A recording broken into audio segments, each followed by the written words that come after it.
Sebelumnya, perkenalkan nama saya Angela Joestiara Amanda dengan NIM G0025224 dari kelompok B5 atau SGD 15. Jadi di sini saya akan mempresentasikan terkait dinding abdomen, gaster, dan juga appendix. Selamat menonton. Oke.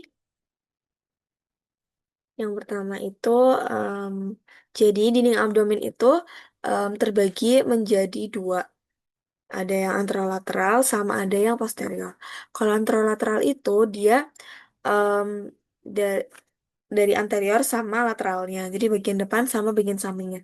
Sedangkan yang kedua itu ada posterior, dia itu dari belakang, yang di belakang. Nah, yang pertama saya akan menjelaskan terkait anterolateral dulu karena yang posterior itu sebenarnya nggak terlalu dibahas dan sebenarnya lebih ke anterolateralnya aja. Tapi yang pertama ya ini saya akan menjelaskan terkait anterolateral dulu. Jadi, gini. Yang pertama itu ada kulit. Ya, kulit itu sebenarnya nggak terlalu gimana-gimana ya. Jadi dia tuh kayak melekat pada struktur yang terletak di bawahnya dengan longgar kecuali pada bagian umbilikus. Selanjutnya itu ada fascia superficialis. Nah, di fascia superficialis ini ada yang fascia camper, yang mana dia tuh untuk menyimpan lemak, jadi banyak lemak-lemaknya nih kuning-kuning gini. Sama ada yang fascia scarpa nih di sini. Nah, jadi fascia superficialis itu sebenarnya beda yang antara posterior, eh antara bagian atasnya sama bawahnya dari umbilikus. Kalau yang bagian superiornya itu dia hanya terdiri dari jaringan subkutan, yang mana dia tuh konstan. Sedangkan kalau yang bagian posterior dari umbilikus tuh dia, ya ini tadi dia terbagi diperkuat oleh banyak serat elastis dan kolagen. Nah, ini terbagi jadi fascia camper sama yang fascia apa? Scar. Nah, selanjutnya pada pria fascia superficialis itu dia berlanjut membentuk fascia khusus berisi sabut-sabut otot polos disebut fascia dartos. Yang bagian laki-laki itu nanti saya akan bahas di slide setelah ini. Sedangkan untuk pada wanita itu superficialisnya merupakan komponen labium majus pudenda. Nah, ini pada laki-lakinya, jadi pada laki-laki, jadi fascia scarpa yang meluas ke superficial ke, dari superficial skrotum itu namanya fascia dartos nih. Sedangkan nanti ada dari dalam area skrotum, fascia dapat ditelusuri ke belakang, berlanjut menjadi fascia coles. Dia menyatu dengan lapisan perineum yang lebih dalam, dan nanti setelah itu ada fascia scarpa di inferior, berlanjut ke paha, dan di bawah ligamentum inguinal bergabung menjadi fascia lata. Mohon maaf ya kalau misalkan berisik karena memang rame. Oke, selanjutnya ada eh, fascia, iya benar, fascia profunda. Fascia profunda itu yang ini. Fascia profunda itu merupakan lapisan tipis dengan jaringan ikat yang menutupi muskulus-muskulus dan terletak tepat di bagian dalam fascia scarpa. Jadi fascia profunda ini dia tuh kayak di situ tuh kayak sekat antara otot gitu. Jadi dia terletak di antara otot-otot gini. Jadi dia tuh nggak cuma satu, tapi dia ada lagi gitu gitu. Selanjutnya adalah ada musculi et aponeurosis. Eh, Nah, di sini itu terbagi jadi ada yang flat muscle sama ada yang vertical muscle. Kalau flat muscle itu dia em, ada musculus obligus externus, ada musculus obligus internus, sama musculus transversus. Sedangkan kalau yang vertical muscle itu ada musculus rectus abdominis sama musculus pyramidalis. Nah, di sini tuh pertama sebenarnya tuh ada linea alba yang mana dia itu garis berserat di tengah gitu. Dia itu perpaduan aponeurosis dari ketiga muskulus ini, musculus obliquus externus, internus, sama transversus. Sedangkan yang musculus rectus abdominis, yang bagian yang vertical muscle ini, dia itu berjalan secara vertikal pada dinding abdomen anterior. Dia tuh dibagi menjadi beberapa segmen yang biasa disebut dengan intersectiones intersectiones tendinae. Dia itu em, pertama ada yang setinggi processus kyphoideus, ada yang setinggi umbilicus sama di antara keduanya kyphoideus sama umbilicus. Dan yang terakhir itu ada musculus pyramidalis. Nah, vertical muscle ini dia itu diselubungi oleh namanya vagina musculi recti. Sesuai dengan namanya yaitu sarung atau vagina, dia itu pembungkus musculus rectus abdominis. Lalu selanjutnya, oh ya, selanjutnya itu ada fascia transversalis. Nah, oh ya sebelumnya yang musculi aponeurosis itu dia yang ada urutan dari jadi urutan flat muscle dari profunda ke eh dari superficialis ke profunda atau dari luar ke dalam. Itu ada musculus sebenarnya sesuai sama ini sih. Pertama externus musculus obliquus externus, terus musculus obliquus internus sama transversus. Kalau yang externus ini dia itu arah serabutnya itu inferomedial. Jadi dia bentuknya kayak huruf V. Aku tapi nggak masukin gambarnya. Kalau yang musculus obliquus internus dia itu supromedial seperti huruf A. Jadi itu ototnya tuh kayak bentuknya sih lebih bentuknya tuh kayak huruf V, huruf A gitu. Lalu selanjutnya ada fascia transversalis. Dia itu adalah lapisan mana? Nomor 5 nih. Dia itu adalah lapisan berkelanjutan dari fascia profundus yang memagari cavitas abdominalis dan berlanjut ke dalam cavitas pelvis. Dia tuh paling terlihat di sebelah dalam musculus transversus abdominis. Selanjutnya ada fascia ekstra peritoneal. Dia tuh jaringan lemak ya. Dia tuh lemak-lemak itu. Nah, fascia ini itu memisahkan antara fascia transversalis sama peritoneum. Dan sesuai tadi yang aku udah bilang, dia itu isinya adalah jaringan lemak. Nah, di bagian anteriornya dia itu disebut dengan preperitoneal, sedangkan bagian posteriornya disebut retroperitoneal. Nah, di sini tuh terdapat viscera retroperitoneal sama viscera intraperitoneal. Selanjutnya itu ada peritoneum parietal. Nah, dia itu peritoneum itu dibagi jadi dua kan.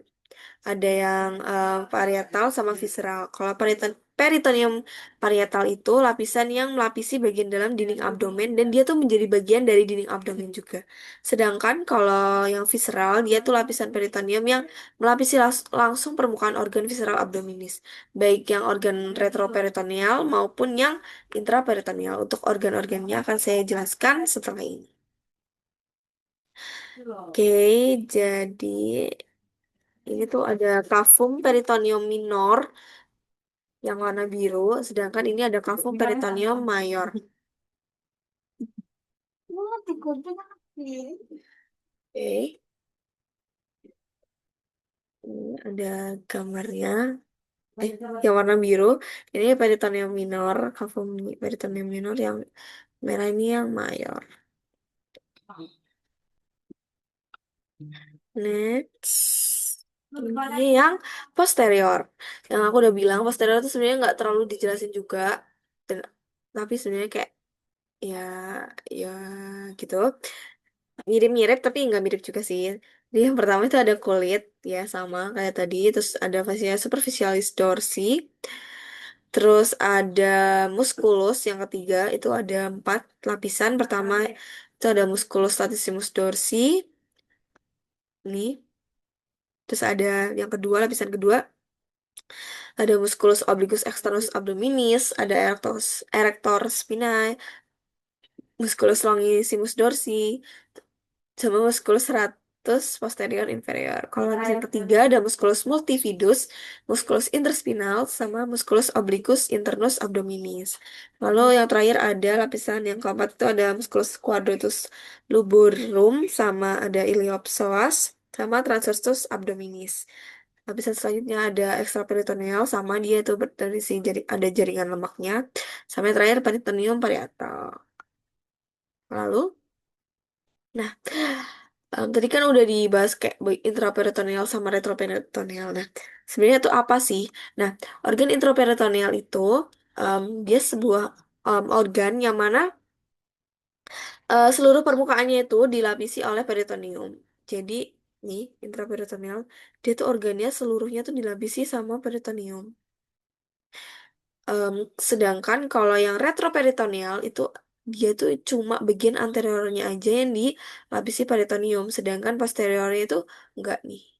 Jadi dia tuh sebenarnya tuh em, kelapis, kena lapisannya tuh karena dia nempel sama organ lain, sama peritoneum gitu.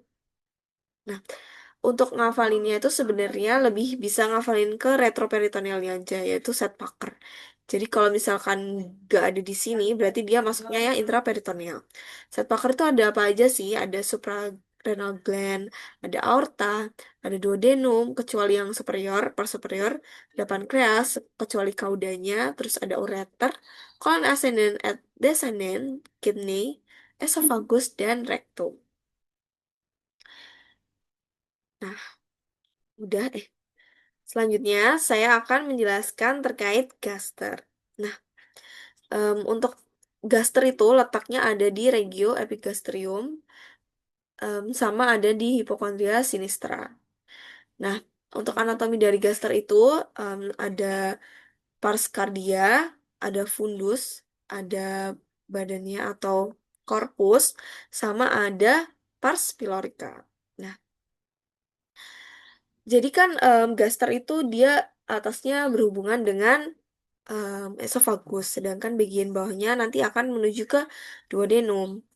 Nah, untuk sphincternya itu di sini dia tuh ada dua sphincter, ada LES, lower esophageal sphincter, ya LES, terus ada sphincter pylori karena dia kan ini pylori, pars pylorica, jadi makanya dia pars pylori. Nah, kalau LES ini dia tuh katup yang mana dia harusnya nutup ya. Kalau misalkan ya dia tuh menjaga biar si apa ya cairan-cairan di dalam gasternya tuh nggak keluar gitu. Sedangkan ini juga katup yang mana nanti menuju ke duodenum. Sebenarnya penjelasan untuk gaster kayak gitu aja. Nah, selanjutnya appendix. Nah, appendix ini dia punya berbagai macam bentuk. Yang pertama ada retrokekal, ada postileal, ada preileal, pelvic, sama subkekal. Jadi appendix yang retrokekal dia itu letaknya di belakang kekum mengarah ke atas dan dia merupakan bentuk yang paling umum. Jadi yang paling umum tuh yang merah ini. Terus ada yang postileal, dia itu letaknya lebih ke kiri, dia ngarahnya ke belakang ileum dan mesenterium. Terus yang hijau ini preileal, dia letaknya lebih ke arah kiri di depan ileum dan mesenterium. Kalau ini tadi kan di belakang ileum sama mesenterium, ini di depannya. Jadi beda, ya kayak di antaranya gitu. Ada ileum sama mesenteriumnya. Kalau pelvic ini dia itu mengarahnya ke bawah ya. Dia melewati psoas mayor dengan ujungnya melebihi tepi eh atas panggul bawah, sorry. Selanjutnya ada yang subkekal, dia tuh letaknya descendens ke caudal. Nah, kita bahas appendix. Sebenarnya tuh appendix tuh apa sih? Dia tuh tonjolan buntu dari bagian apex cecum yang kaya akan jaringan limfoid. Nah, dia tuh panjangnya bermacam-macam, ada yang 6 sampai 13 cm. Dia melekat pada permukaan posteromedial cecum di bawah junctura ileocaecalis. Nah, untuk letak appendix ini ada menurut ya, ini peneliti. Aku nggak tahu, tapi ini ada dua menurut garis Monroe-Pikter sama menurut garis Lanz. Nah, kalau dari Monroe-Pikter, dia itu diukurnya dari sias yang dekstra ke umbilikus. Sini, ke sini. Nah, eh, dia tuh 1/3 lateral garis Monroe-Pikter, yang mana dia disebut dengan titik McBurney. Sedangkan kalau menurut garis Lanz, itu diukur dari sias dekstra sampai ke sias sinistra. Dia itu 1/6 lateral dekstra. Oke, sekian penjelasan dari saya. Mohon maaf jika banyak kekurangan, banyak kesalahan. Terima kasih.